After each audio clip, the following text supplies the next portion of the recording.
ကောင်းကင်ပြာကိုဘသူများစီရောင်ချဲ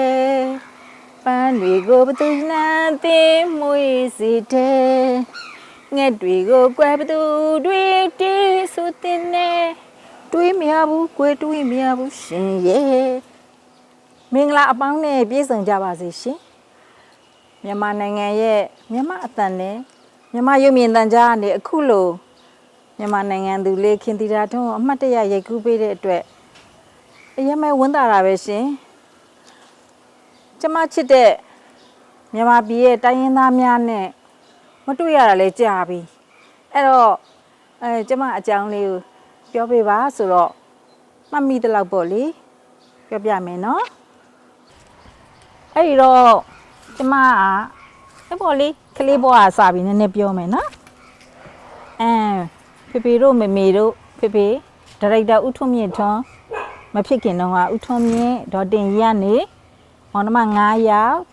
မမကြီးအကြီးဆုံးအကိုတို့ကအလက်ပြီးတော့ညီမလေးမောင်လေး9ယောက်ရှိပါတယ်နောက်ပိုင်းကျတော့အကိုကြီးကဆရာဝန်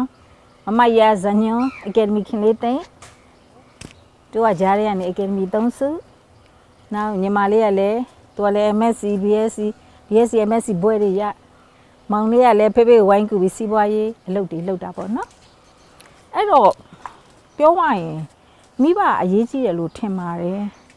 ဘာလို့လဲဆိုတော့များသောအားဖြင့်အခုအိမ်အောင်စုတွေကြီးလိုက်တဲ့အချိန်မှာတို့ကနာမည်ပေးထားတယ်ယောက်ျားလေးတွေကဒေါသမိန်းမတွေကလောဘဟုတ်တယ်လေမိန်းမတွေကကိုယ်သားသမီးစားဖို့ဟာကိုမိသားစုပြေဆုံးဖို့ဟဲသူများမိသားစုပြေဆုံးနေပြီကိုလေးပြေဆုံးမယ်အဲ့လိုမျိုးလောဘခလေးကြတော့မောဟာသူတို့ကမြလေဘာမှမသိဘူးမိဘတွေအစင်ပြေသလိုလှုပ်သလိုပဲသူတို့တွေခမခါရှာတာမိဘအရေးကြီးတယ်ဖေဖေမေမေတို့နဲ့ကျမမော်လမြိုင်မှာမွေးတာငယ်တုန်းကအဲ့ဒီစိတ်မက်တီးဦးဆိုတဲ့ကျောင်းမှာအဲ့ဒီတုန်းကတော့အင်္ဂလိပ်ကျောင်းဆိုတော့ baby ထွန်းမြင့်ဆိုပြီးနာမည်ပေးလိုက်သေးတယ်အဲ့ဒီမှာ KGA B တွေတက်ပြီးတော့မှနောက်မှဖေဖေတို့ညီကိုတွေကလည်းစမ်းတယ်အကုန်လုံးကရုပ်ရှင်ထုတ်လုပ်သူဒါရိုက်တာတွေဖြစ်သွားကြတယ်သူတို့ကလည်းငငယ်တဲ့အဲ့ဒီညီကိုတွေကတအားစူးစမ်းတော့အဲ့ဒီအကြီးဆုံးအကိုကြီးက B3 လုံးရုပ်ရှင်ထုတ်လုပ်သူဒါရိုက်တာဘခန့်ဆိုပြီးတော့အဲ့ဒီဘာကြီးကစပြီးတင်ပေးတာဘုံမြတင်မှာမင်းသားဦးထုံးဝေကိုသူတင်ပေးတာသူတို့ညီကိုတွေကလည်းလေမင်းသားမင်းသမီးတွေအကုန်လုံးကိုသူတို့ကတင်ပေးတာဝါသနာပါတယ်စိတ်ထဲမှာသူတို့ကတကယ်ဟိုလူသစ်တွေမွေးတာပေါ့နော်အောင်မြင်စေခြင်းနဲ့အဲ့ဒါမှဒေါ်ခေယူမေကိုလည်းမေ့တွက်မောင်သေးမှာဖေဖေကအဲ့ဒါကြတော့ဒါရိုက်တာမဟုတ်ဘူးထုတ်လုပ်သူအဲ့ဒါမှတင်ပေးသေးတယ်နောက်တစ်ခါဖေဖေကိုနိုင်လေဒေါ်ခေယူမေနဲ့ဖေဖေကမင်းသားနောက်မင်းသားတက်ကဦးစော်လွင်အဲ့တကားဖေဖေကရိုက်လိုက်သေးတယ်ဒါပေမဲ့သူ့ရုပ်ကိုသူကြည့်လို့မရလို့ဆိုပြီးတော့နောက်မရိုက်တော့သူဒါရိုက်တာပေါ့အဲ့ဒါမှနောက်ပိုင်းကျတော့ဟိုနေဦးညွန့်ဝင်းဦးဝင်းဘိုးတို့ကိုဦးရွှေမန်းတမောင်ညလည်းလာပြီးအပ်သေးတယ်အဲ့ဒါမှဖေဖေကဦးညွန့်ဝင်းကိုလည်းစက်တိုက်ရိုက်ပေးတယ်ဦးဝင်းဘိုးကိုလည်းမြစ်တာရည်စင်ဆိုတဲ့ကားမှာဒေါခင်တန်းနုနဲ့တွဲပြီးရိုက်ပေးလိုက်သေးတယ်နောက်ဦးဝင်းဘိုးရက်လည်းရှက်တက်တယ်ဖေရဲ့နောက်ထပ်ညီဖေကဒါရိုက်တာထွန်းမြင့်ထွန်းတော်ဝင်ထွန်းရုပ်ရှင်ပိုင်ရှင်ဖြစ်သွားပြီးတော့ဖေရဲ့နောက်ထပ်ညီကA3 လုံးဖလင်းဆိုပြီးဒါရိုက်တာဦးလာမင်းသူကလည်းရုပ်ရှင်မင်းသမီးတီတီနဲ့အိမ်အောင်ကြပြီးကလေးတယောက်မွေးသေးတယ်သူရိုက်တဲ့အထိန်ကမတ်တက်ဇိန်းဆက်ဆိုတာဒေါခင်တန်းနုအဲ့ဒီကားကလည်းတအားနကိုကွယ်အရန်ကောင်းတယ်အရန်ပတ်စံတအားကြီးရတယ်သူ့ရဲ့အအောင်မြင်ဆုံးကားပေါ့နော်ဖေကြတော့ဦးကောလိပ်နဲ့ဝင်တဲ့ဒေါ်ပေါင်းဝင်းရွှေတို့ရဲ့ချစ်တော်ချစ်သူရဲ့ဆိုတာအဲ့ဒါအရန်ကြီးအောင်မြင်တယ်အဲ့ဒီကားကလေနောက်တစ်ခါဖေရဲ့နောက်ထပ်ဟိုညီတယောက်ကတော့ရုပ်ရှင်လုပ်ငန်းဒါရိုက်တာတော့မလုပ်ဘူးအဲ့ဒီရုပ်ရှင်ကားထုတ်တွေပြတယ်သူအဲ့ဒါမျိုးတွေသူလုပ်တယ်ဥဟန်သိန်းဆိုတာနောက်တစ်ယောက်ကျတော့မှထပ်ပြီးတခါရုပ်ရှင်ဟိုညီမပေါ့ဒေါ်မမီဦးဒေါ်တင်နွယ်ဆိုတာဟိုအန်တီချိုပြုံးတို့ဒေါခင်သန်းနုတို့အကုန်လုံးသိကြတယ်တိတ်ပြီးတော့အင်ကြီးချုပ်တာတိတ်ထူးချွန်တာပဲနောက်ဒေါခင်ယူမေလက်ဆွဲဒေါခင်ယူမေအင်ကြီးတော်တော်များများကိုလည်းအဲ့ဒီအတော်ကခြုံရင်းနဲ့သူကိုယ်တိုင်အလှပကိုအရန်ကြိုက်တဲ့ခါကျတော့ တူမလည်းမင်းသမီးဖြစ်ရောသူကပါဒါရိုက်တာတွေလုပ်ပြီးတော့ကျမရဲ့ပထမဆုံးအကယ်ဒမီစရင်ဝင်တာပေါ့နော်86ခုနှစ်အတွက်အဲ့ဒီຫນွေမျိုးစုံလွင်နဲလိုက်ချင်းဆိုတာအဲ့ဒီကားလေးကသူထုတ်လုပ်ပြီးဖေဖေကရိုက်တာပေါ့လေမင်းသားဇော်လင်းနဲ့ဦးလေးအငယ်ဆုံးရှိတယ်ဒါရိုက်တာဝိုင်းတရားမြင်ဦးဝိုင်းတရားမြင်ဦးကနောက်ဆုံးမြစ်တာရှင်မလေးငိမ့်ငိမ့်အေးဆိုတာသူသားအကယ်ဒမီမြင်ရတယ်အဲ့ဒီမှာရကြတယ်ပေါ့ဟိုအင်္ဂလန်စိန်ရတယ်ပေါ့နော်အဲ့လိုမျိုးအဲ့တော့ဦးငယ်ကလည်းဦးညွန့်ဝင်းဦးဝင်းဘို့တို့တင်တယ်နောက်တစ်ခါဦးကျော်ဟိန်းကိုလည်းအဲ့ဒီဖူးစာလမ်းဆောင်ပြီးတော့ဦးကျော်ဟင်းကပြည့်ပြည့်စုံစုံဇလန်ဒရာမာပါတဲ့ဟာအိမ်နောင်ရေးဇလန်အရှိရလူပြိုတွေအပြိုတွေချစ်ကြကြိုက်ကြရှောက်လဲကြအဲ့လိုအချစ်ရေးတွေနဲ့အဲ့နောက်ဆုံးမှာတယောက်နဲ့တယောက်တန်တရားတွေနောက်ဆုံးတော့ပြန်ချစ်တော့အဲ့လိုမျိုးပေါ့တကယ် heavy ကားကြီးကိုအဲ့ဒါမှာဦးကျော်ဟိုအကုန်ဝိုင်းအပ်တော့ဒါပေမဲ့ပါရတယ်မမေကိုဘမောင်ကငမြင်ငားတဲ့ဟုတ်လားဒီမြို့မှာလူစိမ်းတယောက်ပဲသူညီလေးမင်းကလည်းမကြသေးဘူးမမေပြီးတော့လေကိုမိမအဖိုးဖွားဦးဒီနဲ့မရှိသေးတဲ့လူတွေကိုလည်းပတ်စံမယူဘဲနဲ့ကိုကြီးတယ်မမေတခြားမင်းနဲ့သမားတွေတူမမေရဲ့ကောင်းတာဗောကိုလူမျိုးကိုချစ်ရမှာဗောကွအခုလိုဟုတ်မခံတဲ့စိတ်ဓာတ်ကိုလည်းတော်တော်ကချီးကျူးတယ်မဟုတ်ရင်မခံတဲ့စိတ်ကတော့ဗျာငွေကလေးကပါလာတာဗျာကျမက6နှစ်ခွဲ9နှစ်လောက်မှာအဲ့ဒါမှာဟိုဖေဖေကချစ်ထုံးရဖြေဆိုတဲ့ကားမှာအန်ဒီဝါအဲ့တော့ကလေးက3ကားရိုက်ဖြစ်တယ်ပေါ့နော်အဲ့တော့အန်ဒီဝါရဲ့ငယ်ငယ်ကနှစ်ကိုယ်ခွဲညီအမမှာငယ်ငယ်ကညီမလေးကိုအကြီးမလေးကလက်ကလေးဆွဲလာတော့အဲ့ဒီအခန်းလေးမှာတိတ်တော့များများမပါဘူးဒါပေမဲ့ဟိုတိတိတတ်တာလေးတော့ပါနေတယ်ပေါ့အဲ့ဒါလေးကိုတခါအရင်ရိုက်ပါတယ်ပြီးတော့မှဒုတိယကားကျတော့10နှစ်လောက်ရှိမယ်အဲ့ဒါကျတော့ကျမတို့ကလည်းအဲ့ဒီဇက်ကိုမှတ်မိနေတယ်စားအုပ်တောင်မှတ်မိနေမောင်လွန်းသောညများဆိုပြီးတော့မောင်ညိုဝင်းမောင်ညိုဝင်းရေးတာအဲ့ဒါကိုဖေဖေကတစ္ဆာရင်မှာပိုက်လို့ရဲဆိုပြီးတော့အဲ့ဒါကြတော့တော်တော်များတယ်ကျမတို့ကလေးတယောက်ဆောင်က4ပုံ1ပုံလောက်ကိုပါတယ်ဦးညိုဝင်းငယ်ငယ်တုန်းကကြတော့အဲ့ဒီတုန်းကမြန်မာနိုင်ငံမှာဟိုနာမည်ကြီးတဲ့ကလေးတယောက်ဆောင်မောင်မြင့်သေးဆိုတာသူကတယောက်ဆောင်တယ်တို့ကအန်ဒီဝါငယ်ငယ်ရပေါ့အဲ့ဒါဒုတိယကအဲ့ဒါတော့10နှစ်လောက်ရှိမယ်အဲ့ဒီပိုစတာလေးတော့အခုရုပ်ရှင်အစည်းအရုံးမှာအဲ့ဒါတွေ့ခဲ့လို့အရန်နေဝန်းတာနဲ့ဘယ်ကနေသူတို့ရပြီးကတ်ထားလဲမသိတို့ပုံလေးပါတယ်ကလေးလေးပုံလေးနောက်တစ်ခါအဲ့တတရကားလေးကြတော့အဲ့ဒါကြတော့ဦးလေးရိုက်တာဖြစ်တော့ဒါပေမဲ့ထူးဆန်းတာအဲ့3ကားလုံးအန်ဒီဝါနဲ့ကြီးပဲပြောပါအောင်အရေးကြီးတယ်စကားကိုမောင်အိမ်ကမိမပေးစားတော့တကယ်ပြောရတာကိုမောင်ရဲ့အားမြင်နေရတဲ့သူဒီလိုမကြည့်စားပါနဲ့တကယ်ပြောတာပါဆိုနေတယ်ကိုမောင်တို့ကြောင့်ဖေးပြောပြလိုက်ပြီလား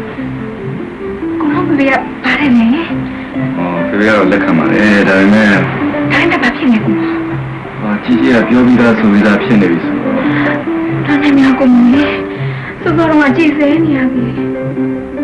နေသိနေတော့မယ်ကိုမောင်ချစ်သူတယောက်ဆုံးရှုံးရမှာကြောက်ရတဲ့လားရင်းစိမ့်နဲ့မိတ်တလင်းဆိုဟိုဦးညွန့်ဝင်းရဲ့ရုံးခိုင်းဖြစ်သွားတယ်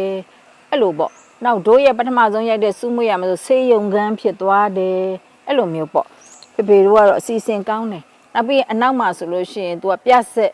အပေါ်ဓာတ်မှာပြဆက်ထားတယ်အောက်မှာနှခမ်းဒရိုင်ဘာတစ်ခန်းဒီဘက်ကကျတော့သူ့မှာရိုက်ကူးရေးဆက်က2ခုရှိ2ဖွဲ့ရှိတယ်အခုတတိတက်ရှိထင်ရှားကင်မရာမန်ဦးကြည်ကင်မရာမန်ဦးတင်အောင်တယောက်ကတော်ဝင်ထွန်းဦးကြည်ရတီတာအေးဆက်အဖွဲဦးတင်အောင်ကတော်ဝင်ထွန်းအဖွဲအဲ့ဒီရဲ့ဟိုတုန်းကကင်မရာအမလီရိုက်ပြီဆိုရင်တခါတည်းကင်မရာတွေရောမီးလုံးတွေကလည်းအဲ့လောက်စိုက်ကြည့်နေသေးအဲ့လိုယူအဲ့ဒါတွေအကုန်လုံးအဲ့ထက်မှာအခန်းတစ်ခန်းထဲမှာစက်ပစ္စည်းတွေပေါ့အဲ့ဒါတိန်တာအပေါ်တက်ကြတော့ तू ကဟိုပါပေါ့ပြက်ဆက်နောက်တစ်ခါကားရိုက်ကူးဟိုတင်ကားဆက်တဲ့ခုံတို့ပါတော့ तू ကိုယ်တိုင်ဆက်တယ်တို့တွေ14နှစ်သမီးရောက်တဲ့အချိန်မှာ6တန်းရောက်တဲ့အချိန်မှာဟိုတည်ထားတဲ့ကားစူးမွေရဆိုတာဦးညွန့်ဝင်းနဲ့ဒေါ်စန္ဒာနဲ့အဲ့လိုပဲ तू ကအဟကွာတဲ့ဟိုမင်းသားနဲ့မင်းသမီးတယောက်ကအသက်ကြီးကြီးတယောက်ကငယ်ငယ်လေးပေါ့နော်အကွာအဲ့မှာဒေါ်စန္ဒာတစ်နှစ်လုံး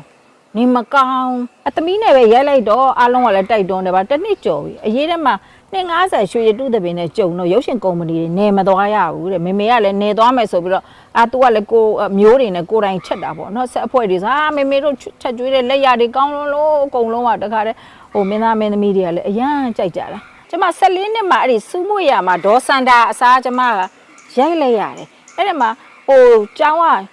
ဟိုနေကျောင်းတငယ်ချင်းတွေဟဲ့လို့ငါမင်းသမီးလှုပ်လိုက်ရတယ်လို့မမျှော်လင့်မဲလို့အဲ့မှာနာမည်ကလည်းချက်ချင်းကောက်ရွေးပြီးတော့အဲ့ဒါတငယ်ချင်းတွေကိုမမျှော်လင့်ငါသွားတော့မယ်ဆိုသူကမယုံစာအုပ်တွေပေးခဲ့ပြီးပျောက်သွားတော့မှပဲမေမျိုးအရင်စရိုက်တာဆိုတော့လေ15ရက်လောက်ကပျောက်သွားတာမေမျိုးမှာရိုက်ရင်းနဲ့မှ15နှစ်ကျမပြည့်သွားတာအဲ့မှာအဲ့ဒီကနေပြီးတော့ကျမကပထမဆုံးကားပြီးတော့ဖေဖေတို့ကဒါပေမဲ့တယောက်တည်းကိုအဲ့မှာမမျှော်လင့်မယ်တင်လိုက်ရတယ်အဲ့မှာအန်ဒီချိုနဲ့ဒုတိယကအန်ဒီချိုပါတယ်ဥစော်လင်းကိုထွန်းနှုံးဝင်းတို့ကိုတင်ပြီးအဲ့ဒါမှာအချစ်ယူပြီးတဲ့အခါကျတော့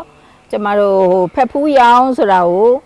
အခုခဏပြပါတယ်ဖက်ဖူးရောင်ကားလေးလူငယ်တယောက်တစ်မျိုးဇရိုက်တွေဖြစ်နေတာကိုကျောင်းဆရာကနေလိမ္မာအောင်ထိန်းသွားတဲ့ကားလေးကျမလည်းအဲ့ကားမှာတော်တော်ဆိုးတဲ့နေရာပါတယ်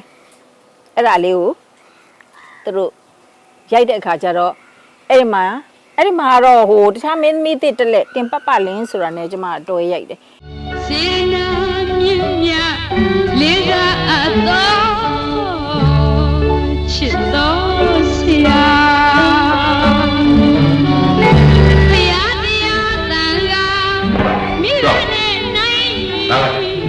တကိုင်းနဲ့ထားလေးစားအပ်သောဆရာ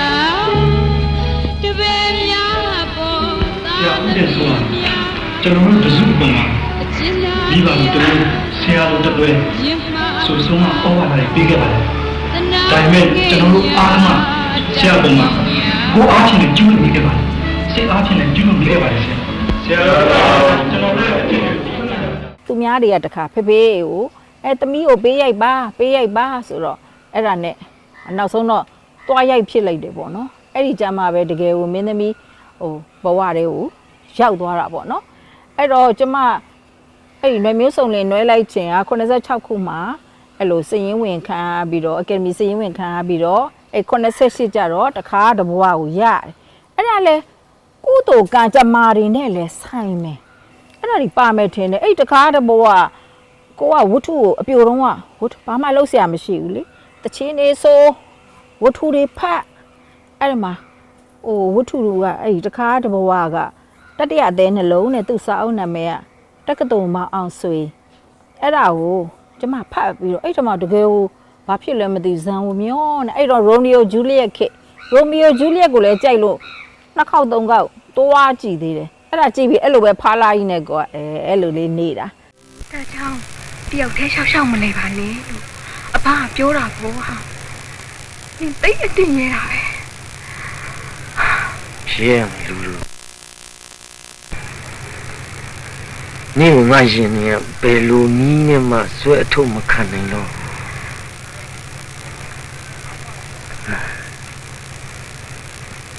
မောင်ငါတိတ်ကြောက်တယ်ငါအတွက်လင်းရောင်ဟာနေပြီဒီအလင်းရောင်လေးစီကိုငါရောက်လာကြားလာဒါရိုက်တာဦးဝင်းဖေကလည်းဖေဖေစပြီးနေမကောင်းဖြစ်တော့ဦးဝင်းဖေကြီးကလည်းပြည်သားနားမှာအိမ်နားမှာလာပြီးမန္တလေးကနေတော့ပြောင်းလာပြီးတော့အခြေချအဲ့ဒါအိမ်မှာပဲပတ်တလားလေးတီးလိုက်ဇန်ညွန်းလေးရေးလိုက်အဲ့ဒါမှာအပေါ်ဓာတ်မှာဦးဖေကဇန်ညွန်းရေးနေတာဟဲ့လာမအောင်တန်းတယ်ဒီမားတယ်လာကြည့်ပါအောင်နဲ့ငါရေးထားတဲ့ဇန်ညွန်းတဲ့ကြည့်လိုက်တော့အမလေးငါကြိုက်တဲ့ဇလန်းပါလားအဲ့လိုတခါမှလောဘမဖြစ်ဘူးတိုက်ဆိုင်ကြီးကံကြမ္မာကြီးကအဲ့လိုကြီးမြင်လိုက်ရတော့အော်ပြီးတော့လို့အဲ့ဒါရိုက်မလို့လားဆိုဟုတ်တယ်လေတဲ့အဲ့တော့တခါကတဘဝနာမည်မဟုတ်ဘူးသူကအဲ့ဒါမှဒါရိုက်တာပကြီးစိုးမို့တဲ့မင်းသားဇော်ဝမ်းတဲ့မင်းသမီးရဲ့ဒေါ်တင်နေညိုတဲ့အဲ့လိုမျိုးပေါ့နော်အလားလို့ဦးရေးကကောင်းပါတယ်လို့သူ့ကိုနောက်ခဲ့တယ်ဒါပေမဲ့တန်းတဲ့ရိုက်ရင်ပိုကောင်းမယ်ဆိုတော့နောက်ပြီးတော့သူနဲ့ကလည်းပြောမနာဆိုတော့အဲ့ဒါနဲ့စင်းသွားလဲဟုတ်တကယ်ပဲ ကောင်ကျမတပတ်လေပြီးတော့ဒါရိုက်တာမောင်တင်ဦးဖြစ်မင်းသားကျော်ဟိန်းဖြစ်ကိုကကိုဖြစ်ပြီးနောက်ဆုံးအကယ်ဒမီလည်းရသွားတယ်တော့ ဟောဒီမှာဒီစားဖို့ငါထမင်းယူလာတယ်နောက်ပြီးမှလေဒီကပြောစရာတွေအားရှိ မစားဘူးမစားကြရအများကြီး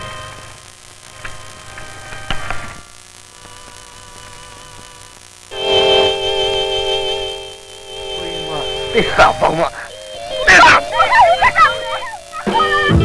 ကောင်ကျမတပတ်လေပြီးတော့ဒါရိုက်တာမောင်တင်ဦးဖြစ်မင်းသားကျော်ဟိန်းဖြစ်ကိုကကိုဖြစ်ပြီးနောက်ဆုံးအကယ်ဒမီလည်းရသွားတယ်တော့အဲ့တော့ကိုတတိယထားနေရမယ်ကိုဘာတွေလုပ်တယ်ပြောတယ်ဆိုတယ်ဆိုတာကိုအရန်နည်းနည်းမှတ်ထားရင်ပိုကောင်းမယ်ခလေးဘွားတော့ကတော့မမှတ်မိဘူးပေါ့အဲ့တော့ဒါပေမဲ့တချို့ထင်ရှားတဲ့ဟာတွေကြတော့ကိုကမှတ်မိတယ်လी